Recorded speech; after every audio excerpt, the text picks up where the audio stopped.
오늘 6번째 국민특검 브리핑은 아마 우리 언론인분들, 시민 여러분들 아시겠지만 영화 신세계나 또 부당거래, 마치 그 한편의 느와르 영화, 아니 어떻게 보면 실제 영화보다 더 실감나는 나쁜 놈들의 이야기를 다룬 인천세관 마약 사건 수사 외압 의혹입니다.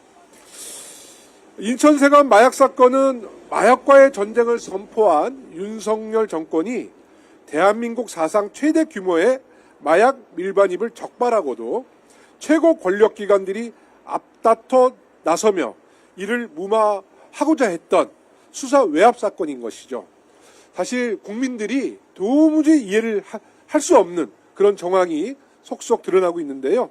대통령인 윤석열은 마약과의 전쟁을 선포하고 당시 법무부 장관이었던 한동훈은 마약 조직을 뿌리 뽑겠다라고 공언을 하고, 당시 이원석 검찰총장은 마약 범죄를 처단하겠다라고 호언장담하지 않았습니까?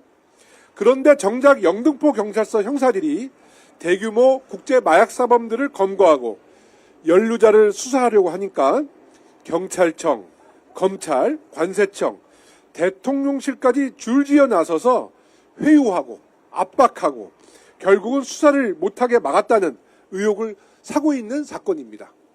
심지어 포상을 받아 마땅한 수사팀장 백효룡 경정을 파출소로 좌천시켰습니다.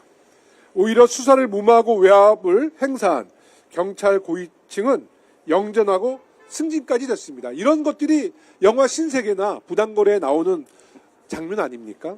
정말 이거는 조폭 영화와 다를 바가 없습니다. 그래서 국민들이 분노하고 많은 의혹을 제기하기 때문에 더불어민주당이 상설특검을 발의한 것이고, 이에 대한 진실은 반드시 규명돼야 한다고 생각하는 것입니다. 그런데 말입니다. 더욱이 이해할 수 없는 건 국민의힘이 이 특검을 반대하고 있다는 겁니다. 김건희 특검이야 대통령 눈치 살피느라 어떻게든 막아내겠다는 그런 의도가 있지만, 마약 범죄를 수사하자는데 왜 국민의힘이 반대하는지 모르겠습니다. 마약을 때려잡겠다고 하던 정부와 여당이 이 마약 사건만은 덮으려고 하는 숨은 의도를 우리는 밝혀내야 합니다. 진실이 밝혀지면 회복될 수 없는 정권의 치명타가 되기 때문에 진실을 은폐하라는 거 아니겠습니까? 마약 범죄 집단과 그 범죄를 비호하는 세력이 밀접하게 연관되어 있지 않다면 도무지 설명되지 않는 부분입니다. 어떻게 외국 마약 조직원이 4kg이나 되는 마약을 몸에 붙이고 아무런 제주도 없이 유유히 검색대를 통과할 수 있습니까? 이런 도발적이고 과감한 범행을 조직적인 비유 없이 어느 누가 시도할 수 있겠습니까? 당시 인천지검장이었던 심우정 검찰총장에게 묻습니다. 왜 검찰은 사전에 마약 조직을 특정하고도 일망타진할 수 있는 기회를 포기한 것입니까? 왜 경찰이 청구한 강제수사 영장을 3번이나 기각해 초동수사를 방해한 것입니까? 당시 한동훈 법무부 장관도 답하십시오. 마약 범죄만큼은 악소리나게 강하게 처벌하겠다더니 왜 인천세관 마약 사건에 대해서는 찍소리도 못하고 있는 겁니까? 대통령이 검찰총장 출신이라서 그래도 마약 범죄만큼은 소탕할 줄 알았더니 오히려 윤석열 일가 측근 중 마약 범죄를 비호하는 세력이 있다는 의혹이 있는 것입니다. 이게 사실이라면 정말 나라가 뒤집어지는 것입니다. 윤석열 정권은 오히려 대한민국을 마약 공화국으로 병들게 만들어버렸습니다. 무려 400만 명이 투약할 마약을 들여와 많은 국민들이 마약에 중독되지 않았겠습니까?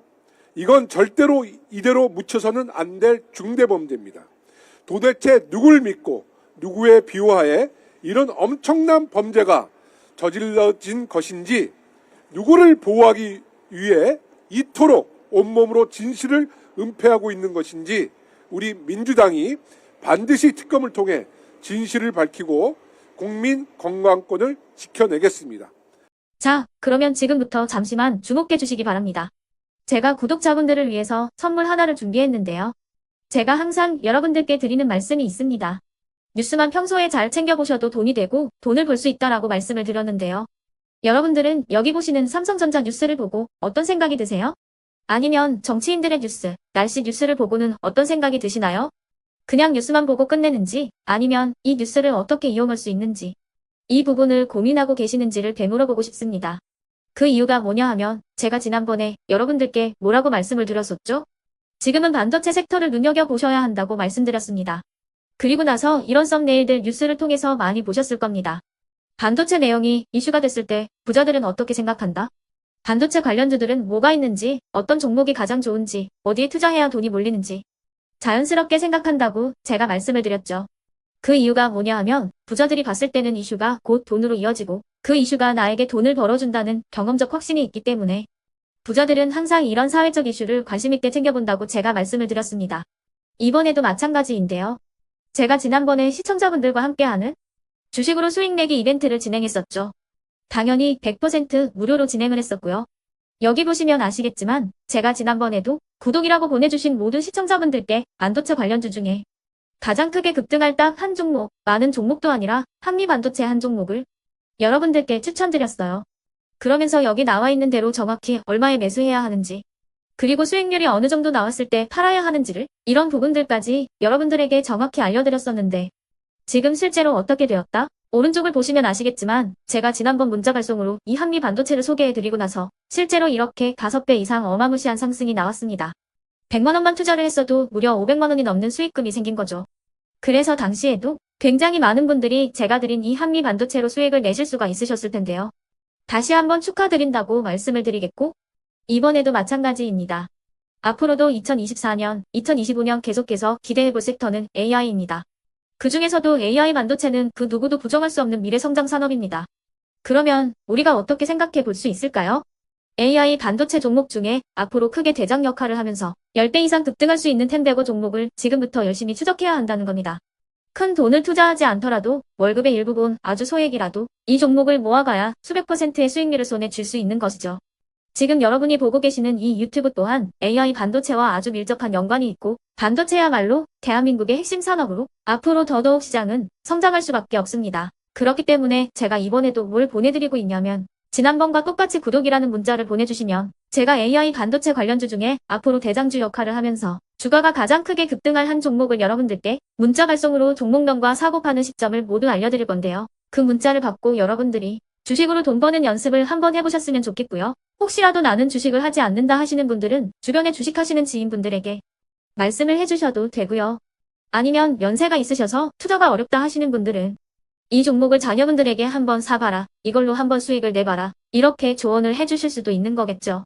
그래서 지금 이 영상을 보시는 시청자분들 중에 나도 이번 종목이 좀 궁금하다 하시는 분들은요. 누구나 상관없이 그리고 어느 시간대나 상관없이 부담없이 010-2514-5930번으로 구독이라는 문자 보내주시면 제가 이번에도 똑같이 무료 추천 급등주 문자를 보내드리겠습니다. 이해되시겠죠?